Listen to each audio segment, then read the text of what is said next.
नमस्ते फ्रेंड्स, रुक्मिणी प्रकाशन द्वारा 9000 प्लस MCQ जो लेटेस्ट एग्जाम का संग्रह किया गया है, आने वाले किसी भी एग्जाम के लिए बहुत ही यूजफुल साबित होने वाला है। जिसमें हम लोग हिस्ट्री ज्योग्राफी पूरा कंप्लीट वीडियो कवर कर चुके हैं। ये चल रहा है पॉलिटी जो 1-2 दिन में खत्म होने वाला है।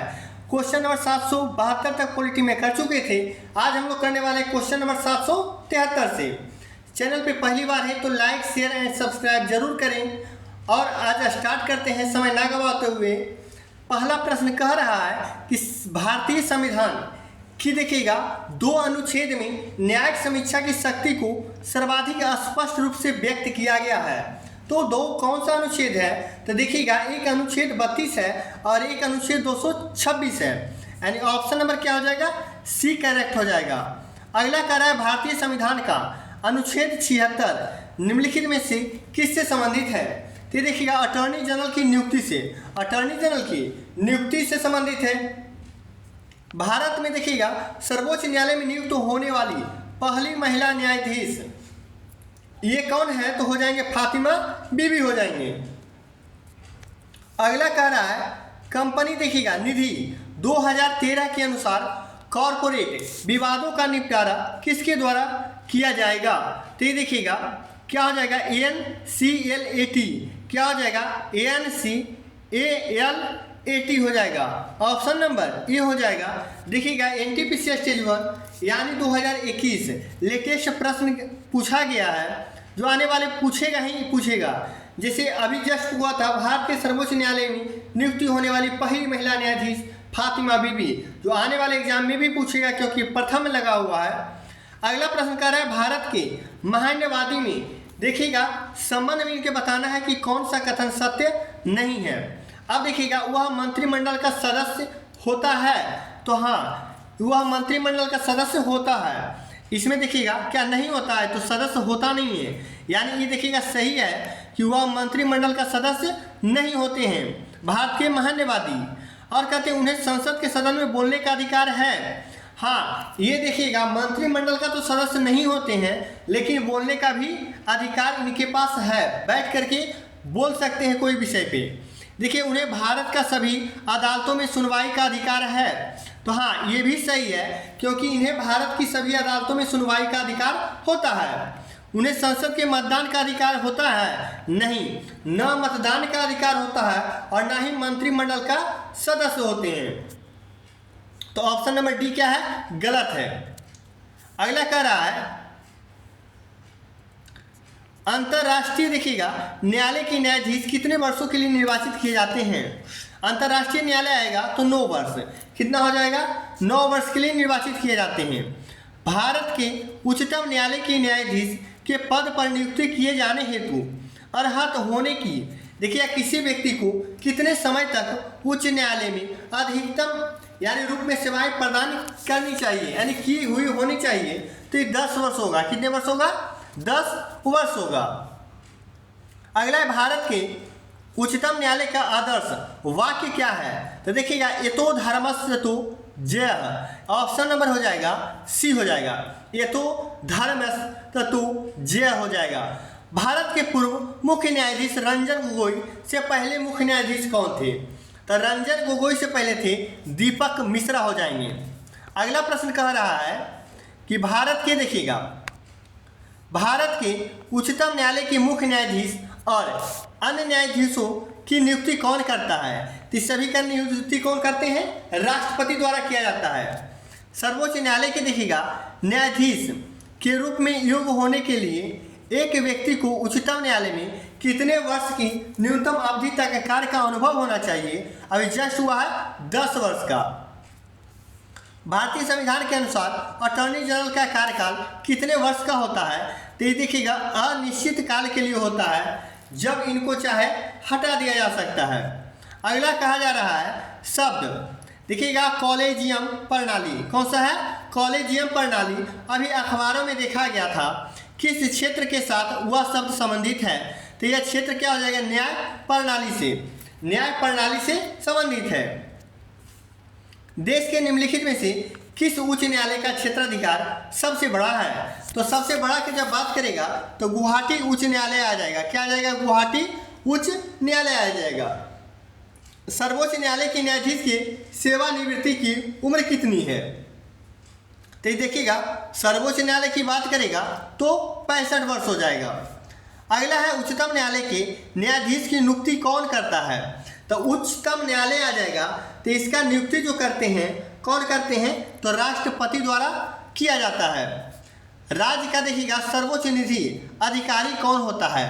तो राज्य का सर्वोच्च विधि अधिकारी जो पूछेगा तो महाधिवक्ता होते हैं। कौन? महाधिवक्ता राज्य का सर्वोच्च विधि अधिकारी होते हैं। राज्य का सर्वोच्च कानून अधिकारी कौन होते हैं? तो ये भी महाधिवक्ता ही होते हैं। अगला प्रश्न 791 कह रहा है भारत के उच्चतम न्यायालय निम्नलिखित में से किसके संदर्भ में आदेश जारी कर सकते हैं? तो देखिएगा किस में? तो देखिएगा केवल मौलिक अधिकार में कर सकते हैं। किसमें? केवल मौलिक अधिकार में। ऑप्शन नंबर सी सही हो जाएगा। भारत का देखिएगा सर्वोच्च विधि अधिकारी कौन होते हैं? भारत का पूछेगा तो भारत के कौन हो जाएंगे? भारत के महान्यायवादी।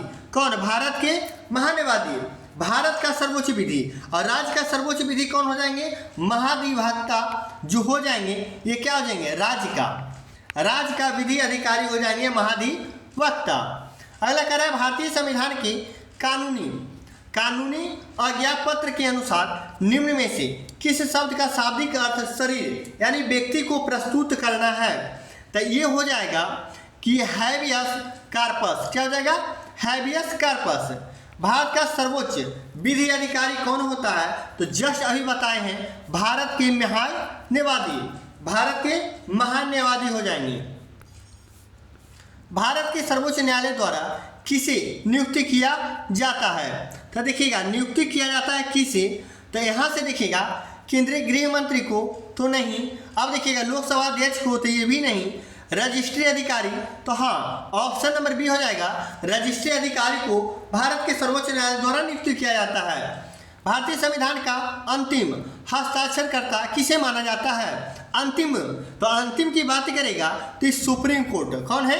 सुप्रीम कोर्ट हस्ताक्षर करता है। अगला प्रश्न है सर्वोच्च न्यायालय के जज को अपदस्थ करने के प्रावधान किस अधिनियम के अंतर्गत किया गया है? तो ये देखिएगा न्यायाधीश पूछताछ जांच अधिनियम 1988। ऑप्शन नंबर डी हो जाएगा कि न्यायाधीश पूछताछ जांच अधिनियम कौन सा था? तो 1988 का अधिनियम था।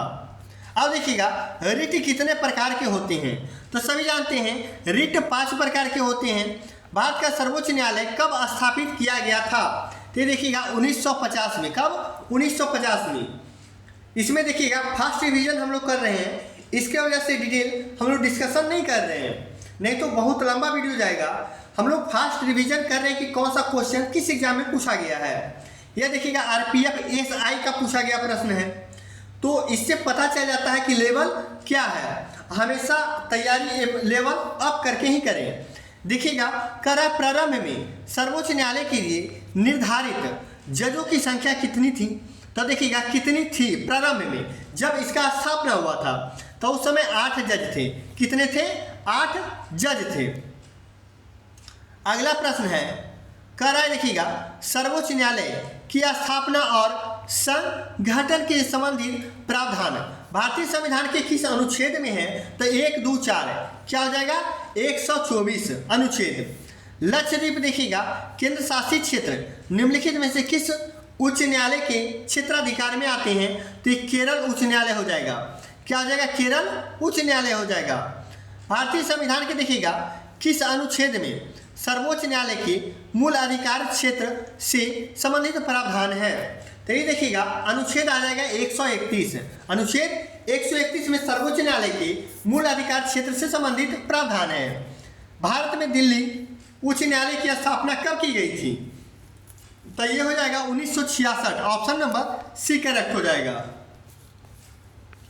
अगला कह रहा है किस रिट को गिरफ्तारी की मनमानी के विरुद्ध व्यक्तिगत स्वतंत्रता के प्रति संरक्षण कहा जाता है?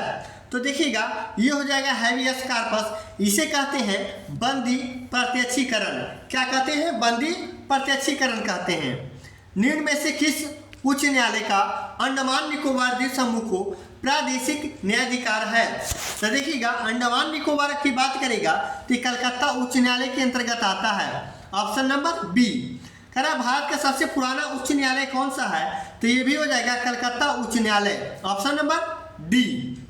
अगला कह रहा है कि दिसंबर 2021 में सर्वोच्च न्यायालय ने आदेश पारित किया था कि विधि आयोग सूचना के अधिकार के अधिकारी के समक्ष दहेज निषेध अधिकार की नियुक्ति के मुद्दे पर विचार कर सकता है।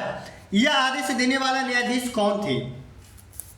देखिएगा तो ये न्यायाधीश कौन थे? तो ऑप्शन नंबर ए देखिएगा न्यायमूर्ति डी.वाई. चंद्रचूड़ और ए.एस. बोपत्रा। क्या हो जाएगा?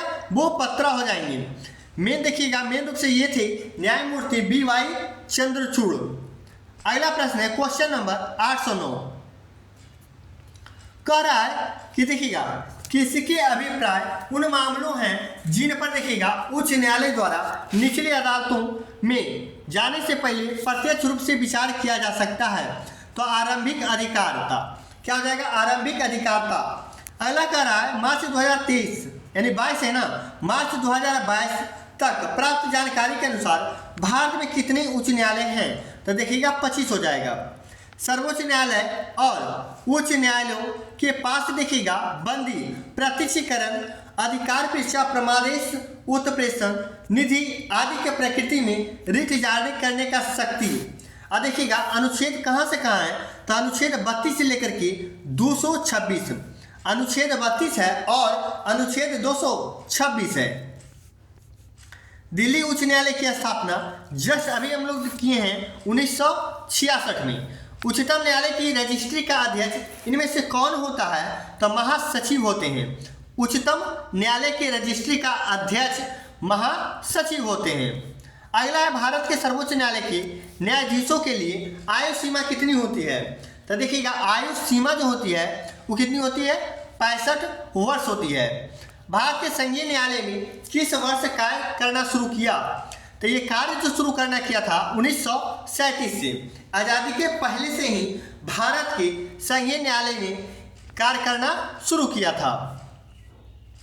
भारतीय संविधान के अनुच्छेद 124 अभी जस्ट हुआ, यह एक प्रावधान के अनुसार सर्वोच्च न्यायालय के न्यायाधीश कितने वर्ष की आयु तक अपने पद पर आसीन रह सकते हैं? तो 65 वर्ष तक। भारतीय संविधान का कौन सा आर्टिकल है जिसके तहत उच्चतम न्यायालय को परामर्श संबंधी क्षेत्राधिकार प्रदान करता है? तो ये हो जाएगा अनुच्छेद 143, अनुच्छेद 143 हो जाएगा। अगला कह रहा है क्वेश्चन नंबर 818। कहा जा रहा है कि भारत के किसी भी दिवाली या फौजदारी मामले में एक राज्य के उच्च न्यायालय के दूसरे राज्य के उच्च न्यायालय में या किसी अधीनस्थ न्यायालय के दूसरे राज्य के उच्च न्यायालय में स्थानांतरित करने का निर्देश कौन दे सकता है? तो देखिएगा उच्चतम न्यायालय ही दे सकता है। कौन? उच्चतम न्यायालय। अगला प्रश्न है कि उच्चतम न्यायालय के क्षेत्राधिकार को देखिएगा किसी केंद्र शासित प्रदेश तक बढ़ाने या उससे बाहर करने का अधिकार किसके पास होता है? तो देखिए कानून द्वारा जो संसद के पास ही होता है कि देखिएगा कानून द्वारा संसद के पास होता है कि उच्च न्यायालय के क्षेत्राधिकार को किसी केंद्र शासित प्रदेश तक बढ़ाने या उससे बाहर करने का अधिकार होता है। अगला कह रहा है मूल अधिकारों के हनन। अगर जो मूल अधिकारों का हनन होगा तो इस मामले में भारतीय संविधान में इनमें से किस अनुच्छेद के तहत भारत के उच्चतम न्यायालय में सीधे याचिका दायर कर सकते हैं? तो ये हो जाएगा अनुच्छेद 32। कौन सा जाएगा? अनुच्छेद 32 हो जाएगा। निम्नलिखित में से कौन सा विकल्प देखिएगा न्यायपालिका की स्वतंत्रता का सबसे अच्छा वर्णन करता है? ऑप्शन नंबर बी देखेंगे न्यायाधीशों के बिना किसी भय या पश्चाताप के अपना कार्य करने में सक्षम होना चाहिए। ऑप्शन नंबर बी क्या है? करेक्ट है। अगला है 10 फरवरी 2022 को मद्रास उच्च न्यायालय के मुख्य न्यायाधीश के रूप में किसे नियुक्त किया गया है? 10 फरवरी 2022। तो इसका देखिएगा क्या हो जाएगा? न्यायमूर्ति मनीश्वर नाथ भंडारी। ऑप्शन नंबर डी हो जाएगा। एक वरिष्ठ देखिएगा प्रवर न्यायालय द्वारा एक अधीनस्थ न्यायालय या न्यायाधिकरण या लोक प्राधिकरण को दिया गया हुक्म या आदेश है कि यदि अपने कर्तव्य का निर्वहन नहीं करता है या कर रहा है तो क्या करे। तो देखिएगा उस समय परमादेश एक क्या है, वरिष्ठ प्रवर है, जो न्यायालय द्वारा एक अधीनस्थ न्यायालय या इसके प्राधिकरण को दिया गया हुक्म या आदेश है। अगला कह रहा है क्वेश्चन नंबर 824, इनमें से कह रहा है कि कौन सा कथन सत्य है। देखिएगा सत्य कथन चुनना है तो उच्चतम न्यायालय के मुख्य न्यायाधीश और अन्य न्यायाधीशों की नियुक्ति भारत के राष्ट्रपति द्वारा की जाती है, तो हाँ ये सही है। अगला कह रहा है उच्चतम न्यायालय के न्यायाधीश का पद, धारा देखिएगा धारा 1 यानी धारा करने वाले किसी भी व्यक्ति को भारत के राज्य क्षेत्र के अंतर्गत किसी भी न्यायालय या किसी प्राधिकारी की समझ अधिवक्ता के रूप में अभिवचन करने की अनुमति नहीं होती है, तो हाँ ये क्या है, ये अनुमति नहीं होता है अभिवचन करने का। अगला कह रहा है ये दोनों सही है। तीसरा देखिए कह रहा है कि उच्चतम न्यायालय के न्यायाधीशों को समय समय पर संसद द्वारा यथा निर्धारित वेतन का भुगतान किया जाता है, तो हाँ ये भी सही है, यानी ऑप्शन नंबर 1 2 3 यानी डी नंबर हो जाएगा, ये ऑप्शन तीनों सही है। अगला कह रहा है निम्न में से किस संस्थान के पास भारतीय संविधान के अनुसार बंदी प्रत्यक्षीकरण की रिट जारी करने का शक्ति है, तो ऑप्शन नंबर क्या हो जाएगा, सी। सर्वोच्च न्यायालय और उच्च न्यायालय दोनों को 5 प्रकार का क्या है, रिट है, लेकिन बंदी प्रत्यक्षीकरण किया था तो बंदी प्रत्यक्षीकरण उच्च न्यायालय का भी है और उच्चतम न्यायालय के पास भी ये शक्ति प्राप्त है। यहाँ से स्टार्ट होता है संघ की कार्यपालिका का सहयोगी अंग निर्वाचन आयोग एवं कैग। यह इसका पहला प्रश्न है कि भारत में कार्यकारी प्रमुख किसे माना जाता है, तो प्रधानमंत्री को माना जाता है। वास्तविक रूप से तो होते हैं राष्ट्रपति, लेकिन काम कौन करते हैं, प्रधानमंत्री। भारत के मुख्य देखिएगा निर्वाचन आयोग कि उसके पद से कौन हटा सकता है, तो देखिएगा संसद के दोनों सदन हो जाएगा।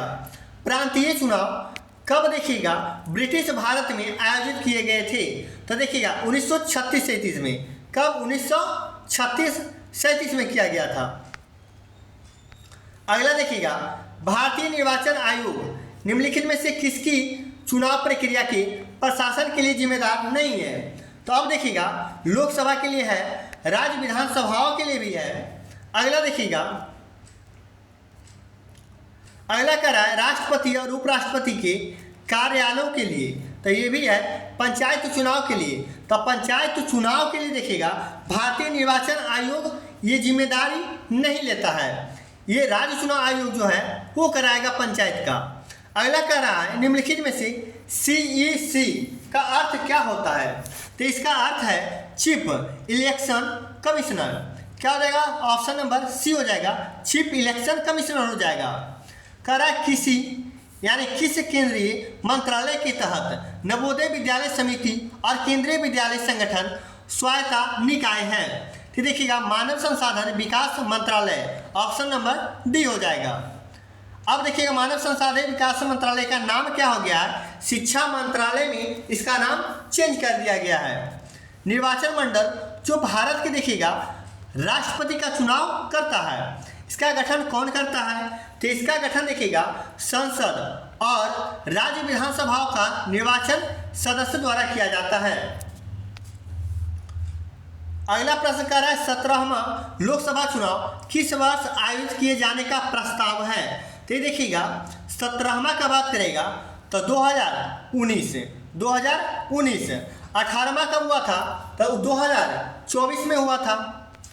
अगला कह रहा है भारत का पहला मुख्य चुनाव आयोग कौन था, तो भारत का मुख्य चुनाव आयोग देखिएगा 2018 में प्रश्न पूछा गया है, उस समय कौन थे, तो इसमें देखिएगा 2018 में पूछे या 2030 में पूछे। यहाँ देखिए क्या लगा हुआ है कि भारत का पहला, तो पहला की बात करेगा तो सुकुमार सेन हो जाएंगे, ऑप्शन नंबर डी। भारत में देखिएगा पुरुषों के लिए मतदान की न्यूनतम आयु क्या है, पुरुष हो या महिला हो उससे फर्क नहीं पड़ता है, कितना वर्ष हो जाएगा, 18 वर्ष हो जाएगा। 21 वर्ष हो जाएगा पंचायत चुनाव के लिए, 21 वर्ष पंचायत चुनाव के लिए अनिवार्य है। 25 वर्ष देखिएगा लोकसभा के लिए, राज्यसभा के लिए 30 वर्ष और राष्ट्रपति के लिए कितना, राष्ट्रपति के लिए 35 वर्ष होना चाहिए। मुख्य निर्वाचन आयुक्त कौन है? मुख्य निर्वाचन आयुक्त का देखिएगा चुनाव किसके द्वारा होता है? तो ये जो होता है ये होता है भारत के राष्ट्रपति द्वारा। ऑप्शन नंबर सी करेक्ट है। किसी भी देखिएगा किसी संस्तुति पर केंद्रीय सतर्कता आयोग की स्थापना की गई है तो समिति का नाम बताना है, तो संथानम समिति हो जाएगा, संथानम समिति। अगला प्रश्न है क्वेश्चन नंबर 838। कहा जा रहा है कि केंद्रीय सतर्कता आयोग के सदस्यों का कार्यकाल देखिएगा कितना होता है? तो इसका जो कार्यकाल देखिए कितना होता है, 4 वर्ष का ही होता है। राष्ट्रीय मानवाधिकार आयोग का अध्यक्ष कौन होता है? तो इसका अध्यक्ष देखिएगा भारत का सेवा देखिएगा निवृत्ति मुख्य न्यायाधीश। ऑप्शन नंबर सी करेक्ट हो जाएगा। मानवाधिकार संरक्षण संशोधन अधिनियम 2019 के द्वारा अब यह प्रावधान किया गया है कि उच्चतम न्यायालय के मुख्य न्यायाधीश या देखिएगा अन्य न्यायाधीश सेवानिवृत्ति अध्यक्ष बन सकते हैं। अगला प्रश्न है राष्ट्रीय मानवाधिकार आयोग किस मंत्रालय के अंतर्गत आता है? तो गृह मंत्रालय के अंतर्गत आता है। राज्य मानवाधिकार आयोग के अध्यक्ष की नियुक्ति किसके द्वारा किया जाता है? तो राज्य की बात करेगा तो राज्यपाल हो जाएगा। भारतीय निर्वाचन आयोग के अनुसार राजनीतिक दल चुनाव पूर्व किस अवधि में अपना घोषणा पत्र जारी नहीं कर सकता है? तो देखिएगा कितने 48 घंटे, कितने 48 घंटे के अंदर। अगला देखिए कह रहा है भारतीय चुनाव आयोग की स्थापना कब की गई थी? तो भारतीय चुनाव आयोग की स्थापना 25 जनवरी 1950 कब हो जाएगा? 25 जनवरी 1950। देखिएगा यहाँ मंथ का खेला खेला है, जनवरी, फरवरी, नवंबर और अगस्त, तो क्या हो जाएगा? जनवरी हो जाएगा। भारत में पहली बार देखिएगा किस राज्य में इलेक्ट्रॉनिक वोटिंग मशीन ईवीएम का इस्तेमाल किया गया था? तो केरल में किया गया था। याद रखिएगा जिसमें पहले लग गया हो वो आने वाले कभी भी जितना भी पुराना हो जाए लेकिन वो क्वेश्चन क्या होता है? इम्पोर्टेंट हो जाता है।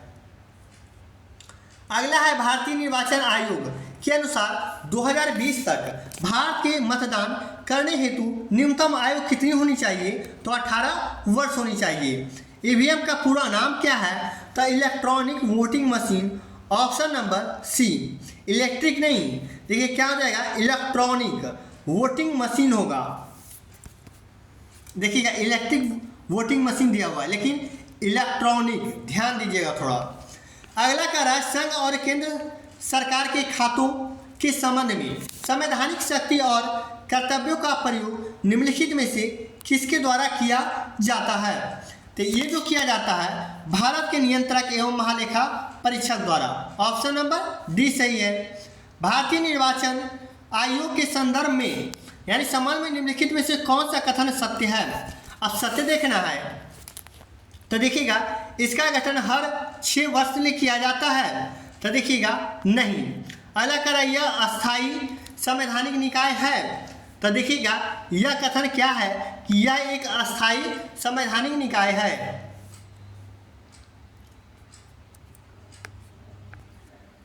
कह रहा है कि कौन सा चुनाव की अनुपातिक प्रतिनिधित्व पद्धति को विशेषता नहीं है। अब देखिए कह रहा है विशेषता नहीं है तो चुनाव जीतने से उम्मीदवार को अधिकांश वोट मिलते हैं, तो देखिएगा इससे क्या है? इससे इसका कोई मतलब नहीं है।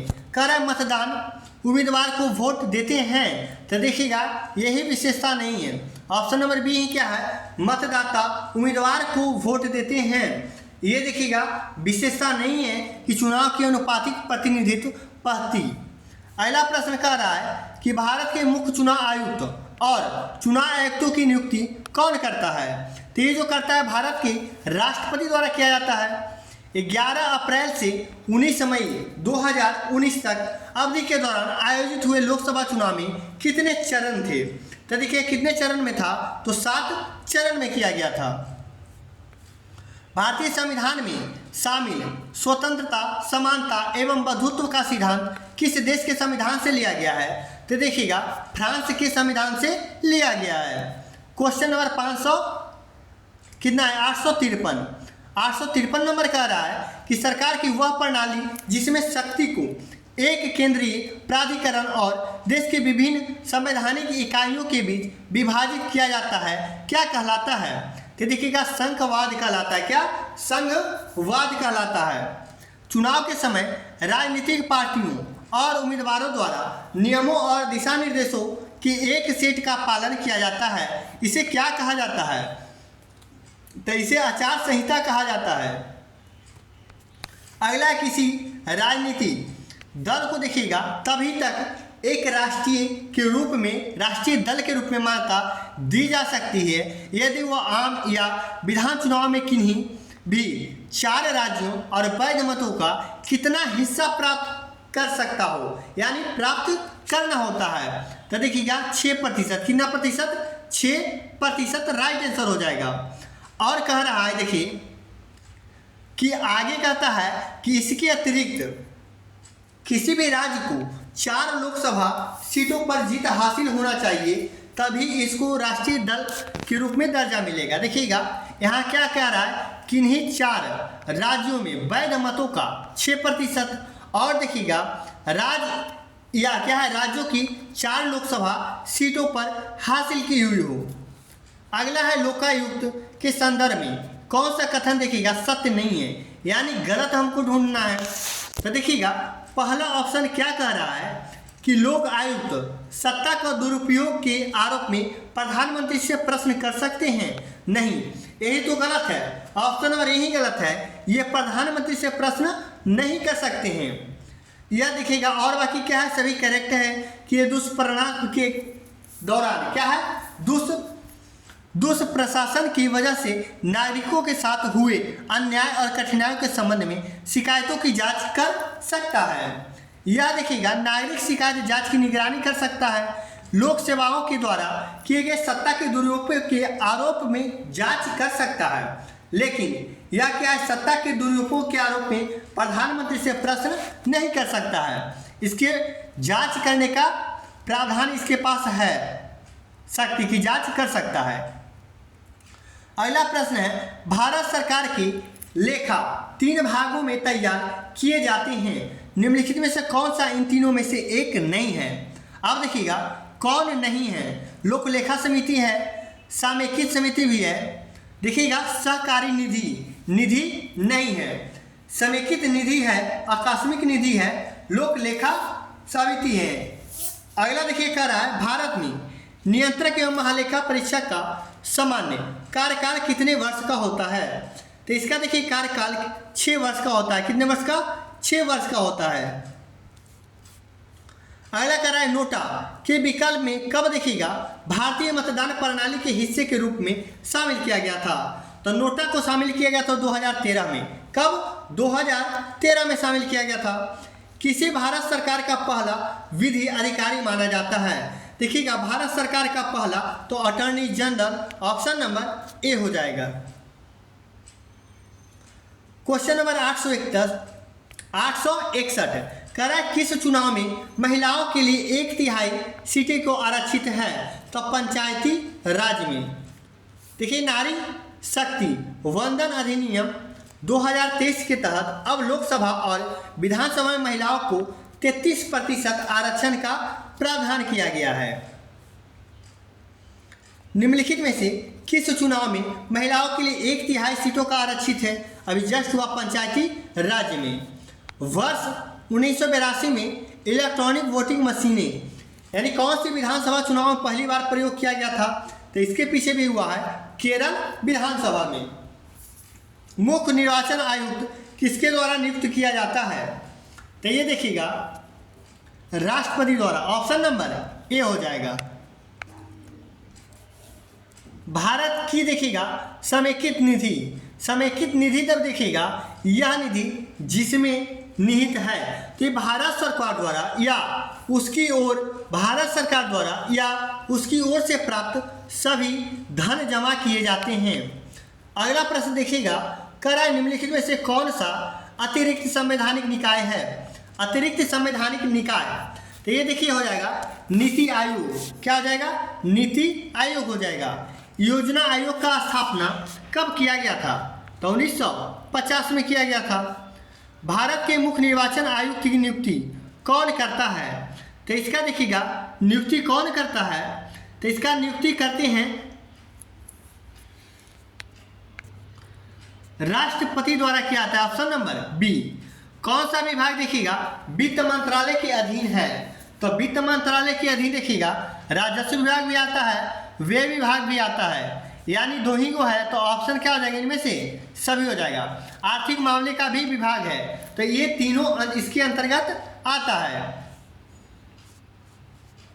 अगला क्वेश्चन नंबर 870 कह रहा है भारत में महिलाओं के लिए मतदान की न्यूनतम आयु क्या होती है? तो देखिएगा 18 वर्ष। ऑप्शन नंबर क्या है? डी है। विशेष देखिएगा पुलिस प्रतिष्ठान किस संगठन का वास्तविक नाम है? तो देखिएगा सीबीआई का है। किसका है? Central bureau of India. Bharat के वर्तमान मुख्य निर्वाचन आयुक्त कौन है? तो राजीव कुमार हो जाएंगे, जो 25वें चुनाव निर्वाचन आयुक्त 22 मई 2022 से हैं। भारत में जनहित देखिएगा याचिका कौन दायर कर सकता है? तो देखिएगा कोई भी लोकहित भाव रखने वाला व्यक्ति केस दर्ज कर सकता है। अगला किस संवैधानिक संशोधन ने दो या देखिएगा या इससे अधिक राज्यों के लिए एक ही व्यक्ति को राज्यपाल नियुक्त करने का सुविधा प्रदान है? तो देखिए 7वां संविधान संशोधन अधिनियम 1656। ऑप्शन नंबर क्या हो जाएगा? ए। बहुत ही इंपॉर्टेंट प्रश्न है। आगे देखिए कह रहा है राष्ट्रीय लेखा सांख्यिकी किसके द्वारा जारी किया जाता है? तो देखिए केंद्रीय सांख्यिकी संगठन CSO। अगला कहता है भारतीय लेखा परीक्षक और लेखा विभाग का प्रमुख कौन होता है? तो इसका देखिएगा प्रमुख होता है भारत का नियंत्रक एवं महालेखा परीक्षक। ऑप्शन नंबर डी हो जाएगा। अगला देखिएगा जन संपत्ति के संरक्षण के रूप में किसे जाना जाता है? तो देखिएगा जो जाना जाता है नियंत्रक एवं महालेखा परीक्षक ही। अगला ऑप्शन देखिएगा ऑप्शन नंबर क्या है? ऑप्शन नंबर सी में नियंत्रक एवं महालेखा परीक्षक। कह भारत का नियंत्रक और महालेखा परीक्षक निम्न में से किसके खातों की जांच करता है? तो देखिए राज्य और केंद्र सरकारें की खाते को जांच करता है। अगला भारत का नियंत्रक और महालेखा परीक्षक किसके खातों की जांच करता है? तो जस्ट अभी हम लोग देखें राज्य और केंद्र सरकारें की। 1950 में देखिएगा किसी अनुशंसा पर पहली प्राक्कलन समिति की गठन हुई थी। तो देखिएगा इसका जो बात करेगा तो जॉन मथाई की। किसके? जॉन मथाई। नियंत्रक एवं महालेखा परीक्षक की कार्यकाल की स्थापना संविधान के किस अनुच्छेद के अंतर्गत आता है? तो अनुच्छेद की जब बात करेंगे तो 148। Option number A. अगला है कि भारत के मुख्य चुनाव आयुक्त की नियुक्ति कौन करता है?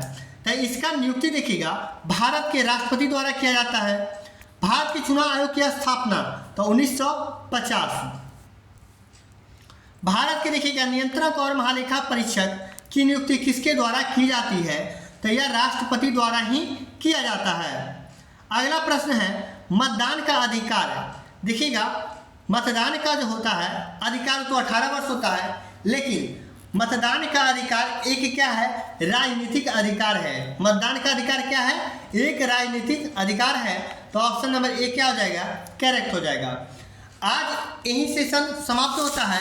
अगले सेशन में हम लोग करने वाले हैं क्वेश्चन नंबर 866 से। अब 2 से 3 वीडियो पर डे लोड होगा। एक साइंस का आप लोग का अपलोड किया जाएगा जो इसके जो ब्रह्मास्त्र बुक का चल रहा है, जो पूरा डिटेल में उससे समझाया जाएगा एक एक प्रश्न।